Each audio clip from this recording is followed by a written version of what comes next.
Good morning everyone, welcome to my channel Vidyut Abhiyantriki. आज के इस वीडियो में हम देखेंगे क्लासिफिकेशन ऑफ इलेक्ट्रिकल मशीन।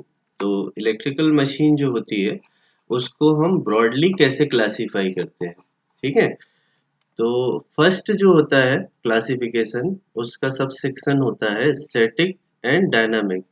तो स्टैटिक मशीन में क्या होता है, कोई भी रोटेटिंग पार्ट नहीं होता। नाम से ही समझ में आ रहा है कि स्टैटिक होगी या स्टेशनरी होगी, इसमें कोई रोटेटिंग पार्ट नहीं होगा। और डायनामिक मशीन जो रोटेटिंग होगी या जिसमें रोटेटिंग पार्ट होगा। तो स्टैटिक एंड डायनामिक इन दो कैटेगरी में हम क्लासिफाई करते हैं इलेक्ट्रिकल मशीन्स को सबसे पहले।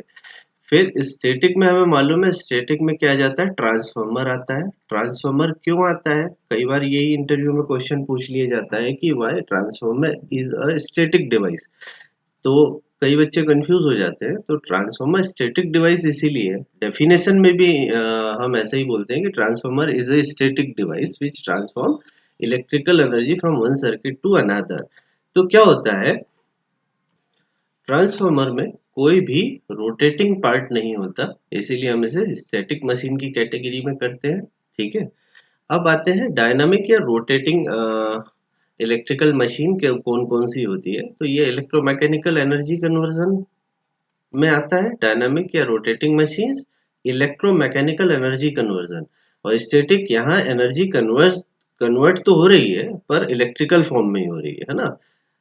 तो वापस डायनामिक डायनामिक में आते हैं। अगेन हम इसको क्लासिफाई कर सकते हैं दो पार्ट में। Number one AC DC machine, number two AC machines. ठीक है।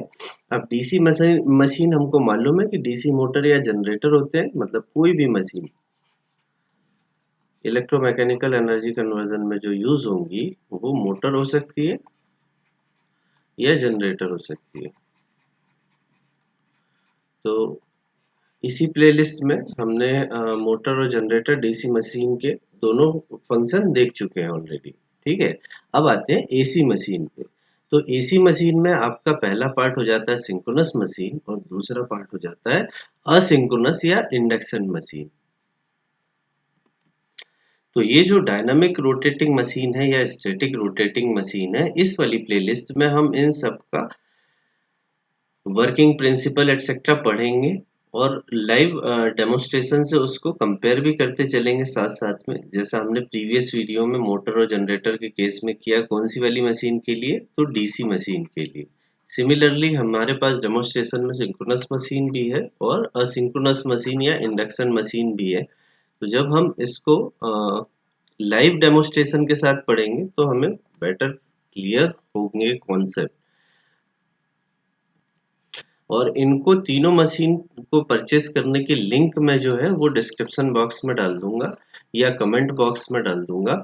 तो आप, मैं चाहूँगा कि जो भी आप ये डीसी मशीन या एसी मशीन का कॉन्सेप्ट अच्छे से पढ़ना चाहते हैं या उसे विजुअलाइज करना चाहते हैं, तो आप उन मशीन को परचेस करें। ये बहुत छोटी छोटी डेमोस्ट्रेशन की मशीन है, अराउंड आपको 2K में परचेस के लिए मिल जाएगी ऑनलाइन। और ये बहुत छोटा अमाउंट है, ये आप जरूर परचेस करें ताकि आपको इनके कॉन्सेप्ट समझ में आए। तो लाइव डेमोन्स्ट्रेशन के लिए भी हमारे पास मशीन है, जैसे ये डीसी मोटर है। आपने पहले डीसी मशीन है जो आपको डीसी के वर्किंग प्रिंसिपल में मैंने इसको रन करके बताया।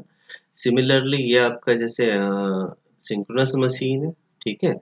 ये आपकी इंडक्शन मशीन है। तो इंडक्शन मशीन तो आप लोगों ने सबने देखी होगी, क्योंकि हमारे एग्जॉस्ट में या हमारे फैन में या मतलब हमारी नॉर्मल यूजेस में जो 70-80% मोटर्स होती हैं वो सब इंडक्शन होती हैं। तो इंडक्शन मशीन भी ले लिए एक हमने, एक सिंक्रोनस मशीन ले ली है। क्लासिफिकेशन वाइज देखें तो इलेक्ट्रिकल मशीन में डायनामिक रोटेटिंग पार्ट की हम बात कर रहे हैं, जिनके दो पार्ट हैं, DC machine as well as AC machine. तो डीसी मशीन ये वाली होगी हमारी, और एसी में अगेन दो पार्ट हैं, सिंक्रोनस और असिंक्रोनस मशीन या इंडक्शन मशीन। इन तीनों मशीन्स को या इन तीनों मशीन को हम एज अ मोटर और एज अ जनरेटर रन करके देखेंगे और इनका आने वाले वीडियोस में, और इनका लाइव डेमोस्ट्रेशन प्लस इनको खोल के इनका कंस्ट्रक्शन देखेंगे, ताकि हमें इस जो वर्किंग प्रिंसिपल है वो बेटर समझ में आए। अब फर्स्ट क्लासिफिकेशन पे आते हैं, स्टैटिक साइड पे, है ना। तो इलेक्ट्रिकल मशीन का स्टैटिक पार्ट क्या हो जाता है, ट्रांसफार्मर आ जाता है। ठीक है, ट्रांसफार्मर को हम क्या करते हैं, वोल्टेज को स्टेप अप या स्टेप डाउन करने के लिए यूज करते हैं। तो यहाँ हमने डेमोन्स्ट्रेशन के लिए 12 का एक ट्रांसफार्मर लिया है। ये किसी भी शॉप पे आपको मिल जाएगा बड़े आसानी से। तो इसमें जैसे देखो, यहाँ पे ये सेकेंडरी वाइंडिंग है, 12 या 12 का ट्रांसफार्मर बोलते हैं हम इसे। ठीक है, और ये हमारी 230 साइड की सप्लाई है। तो ये जहाँ पे दो टर्मिनल दिख रहे हैं, ये हमारे 230 को एज ए इनपुट लेंगे, और ये हमारे आउटपुट साइड के हो गए, जिसमें हमें यहाँ पे 12 वोल्ट येलो के क्रॉस, ये 0 वोल्ट और ये 12 वोल्ट। तो अगर मैं सप्लाई इन दोनों के क्रॉस लूंगा तो मुझे क्या मिल जाएगा, 24 वोल्ट। इन दो के क्रॉस लूंगा तो 12 वोल्ट, और इन दो टर्मिनल्स के क्रॉस लूंगा तो 12 वोल्ट। ये जनरली यूज किया जाता था जब हमें एसी टू डीसी कन्वर्जन करना होता था। तो हम 230 वोल्ट एसी को पहले स्टेप डाउन करके डीसी में कन्वर्ट कर लेते थे। ये एसी टू एसी कन्वर्जन है। ठीक है, ट्रांसफार्मर जो है, तो यहाँ हमें क्या मिल जाता था, 12 वोल्ट या 24 वोल्ट जो भी आपका डिजायर्ड है, डीसी मिल जाता, ओ सॉरी एसी मिल जाता था स्टेप डाउन होके। अब उस स्टेप डाउन एसी को हम फिर कन्वर्ट कर लेते थे काय में, डीसी में। ये स्कीम बहुत पुरानी होती थी जो मैं भी आपको बता रहा हूँ, और अब ये हमने हर जगह से हटा लिया। इसलिए आपने ध्यान दिया होगा, पहले जो अडाप्टर आते थे आपके, अगर आपने वीडियो गेम खेला या ऐसा कुछ, तो बहुत हेवी होते थे, क्योंकि ट्रांसफार्मर जो होता है हेवी होता है, ये कॉपर की वाइंडिंग्स होती है इसमें। तो अब हमें स्टेप डाउन करने के लिए ट्रांसफार्मर की रिक्वायरमेंट नहीं रह गई है, और हम डायरेक्ट हाई वोल्टेज एसी को भी डायरेक्ट डीसी में कन्वर्ट कर सकते हैं। ये फिजिबिलिटी है हमारे पास पावर इलेक्ट्रॉनिक्स के कारण। तो हम सारे हमारे जो कन्वर्जन थे उसमें से ट्रांसफार्मर को हटा रहे हैं, है ना, जब हमें एसी टू डीसी कन्वर्ट करना पड़ रहा है पावर। पर जहां आपका पावर सिस्टम है वहां से हम इस ट्रांसफार्मर को नहीं हटा सकते। तो इसके पार्ट देख लेते हैं, कौन कौन से इसमें पार्ट होते हैं इंटरनल। तो यहाँ पे देखिए आप, ये होती है ट्रांसफार्मर कोर। जैसे ये फेराइट कोर बेस्ड ट्रांसफार्मर है। ठीक है, तो ये हमारी ई शेप में या एल एल और आई शेप में ट्रांसफार्मर की कोर होती है। ठीक है, और ये बॉबिन्स कहलाती है। अब इसमें क्या है, हमें जैसे यहाँ पे वाइंडिंग कर ली हमने, और इसे इसमें इस तरह से फिट कर लेंगे।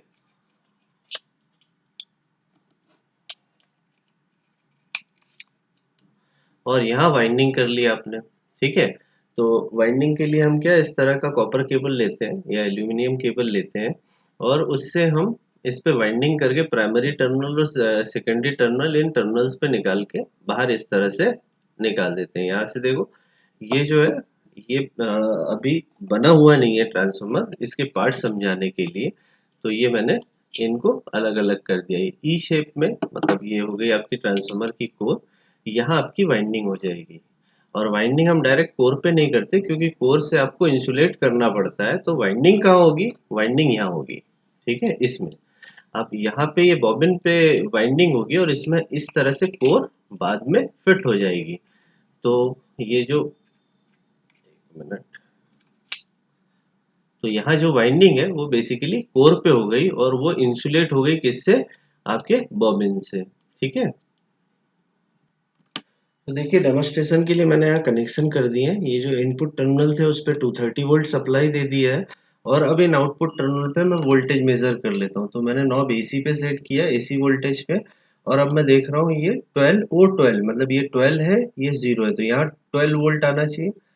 आ रहा है क्या, हाँ, अप्रोक्सीमेट 12 वोल्ट, अप्रोक्सीमेटली 12 वोल्ट ही आ रहा है। ठीक है, अब ये जो ओ है, मतलब ये 0 है। ठीक है, इस पे और इस वाले वाइंडिंग पे पढ़ लेता हूँ मैं वोल्टेज। तो ये भी अप्रोक्सीमेट 11 आ रहा है, मतलब 11 12 वोल्ट की वाइंडिंग है ये भी। और अब इन दोनों के अक्रॉस पढ़ लेता हूँ मैं, तो ये हो गया हमारा 24 वोल्ट आना चाहिए अब ये।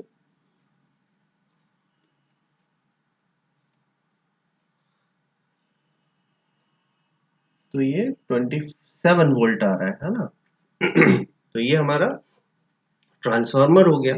अगर आपके पास इन केस इसमें कोई भी प्राइमरी और सेकेंडरी वाइंडिंग नहीं होती, जब हम प्रैक्टिकल ट्रांसफार्मर की बात कर रहे हैं, अगर एनी हाउ आपके पास कहीं से 12 वोल्ट या 24 वोल्ट की एसी सप्लाई आ जाती है और आप उसको यहाँ इस टर्मिनल पे देते हो तो यहाँ आपको स्टेप अप होके ट्रांसफॉर्मर मतलब 230 वोल्ट मिलेगा। तो अगर आप प्राइमरी साइड या हाई वोल्टेज वाइंडिंग साइड आप वोल्टेज दे रहे हो तो आपको स्टेप डाउन होके यहाँ 12 वोल्ट या 24 वोल्ट मिलेगा। और अगर 12 वोल्ट या 24 वोल्ट के अक्रॉस सप्लाई दे रहे हो तो आपको स्टेप अप होके इधर इस वाली वाइंडिंग में 230 वोल्ट मिलेगा। ठीक है।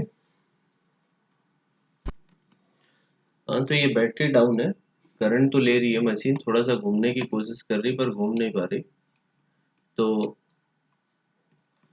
इसका डेमोस्ट्रेशन के लिए आप पिछली ये घूमने की कोशिश कर रही है पर रोटेट नहीं हो पा रही, तो आप इसका जो इसी प्लेलिस्ट में पहले वीडियो डाले हैं आप उनको देख सकते हैं। नेक्स्ट है, मैंने ये कनेक्शन कर दिए सिंक्रोनस मशीन के। तो सिंक्रोनस मशीन को मैं रन करके बता देता हूँ। ये देखिए ये रोटेट हो रही है, ठीक है। और ये स्टेपर सॉरी कम आरपीएम की मोटर है तो यहाँ रोटेशन आपको दिख रहे हैं, देखिए ये क्लॉकवाइज रोटेशन है। अब इसको मुझे एंटी क्लॉकवाइज करना है तो मैं कैपेसिटर की डायरेक्शन चेंज कर रहा हूँ। ये देखिए एंटी क्लॉकवाइज रोटेशन। तो ये हो गया हमारा डेमोस्ट्रेशन किसका, सिंक्रोनस मशीन का। जब हम इसका वर्किंग प्रिंसिपल पढ़ेंगे तो इसको खोल के इसका अंदर कंस्ट्रक्शन देखेंगे कि इसमें कौन कौन सी वाइंडिंग होती है और क्या हम इसे इसे एज अ जनरेटर रन करा सकते हैं। कनेक्शन थोड़े लूज थे तो वापस से देख लेते हैं। देखिए मोटर रोटेट हो रही है, यहाँ पे ध्यान दीजिएगा। तो ये और अभी ये किस डायरेक्शन में रोटेट हो रही है, तो ये एंटी क्लॉकवाइज। अब मुझे इसे क्लॉकवाइज रोटेट करना है तो मैं क्या करूंगा, इसे ये देखिए अब ये क्लॉकवाइज रोटेट हो रही है। अगर मैं इस पे कोई स्टेप लगा दूंगा तो आपको विजुअलाइज हो जाएगा और अच्छे से। तो ये हमारी सारी मोटर्स के डेमोस्ट्रेशन हो गए।